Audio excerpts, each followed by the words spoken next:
Pozdravljeni vrtičkarji, današnji nasvet je namenjen kapucinki. Kapucinka je v vrtu zelo priljubljena rastlina.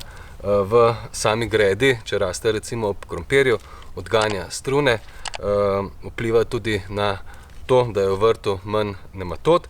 Seveda pa sem jaz tukaj eno kapucinko odrezal in z kapucinke lahko pripravimo tudi čaj in s tem odganjamo uši, mravlje, lahko odganjamo tudi razne hrošče, gosenice. Čaj pa pripravimo tako, da odrežemo približno ena pest rastline, prelijemo z litrom vrele vode, pustimo stati 10 do 15 minut in potem z ohlajenim pripravkom škropimo po rastlinah.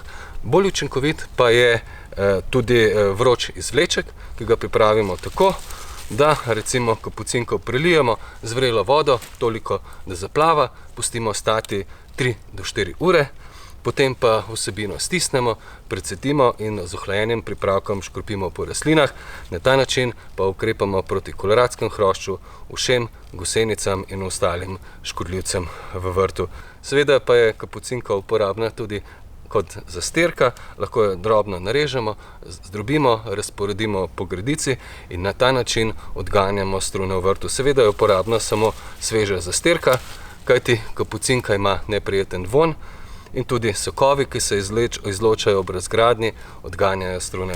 Torej, kapucinka je zelo uporabna, njeni listi in cvetovi pa so tudi užitni.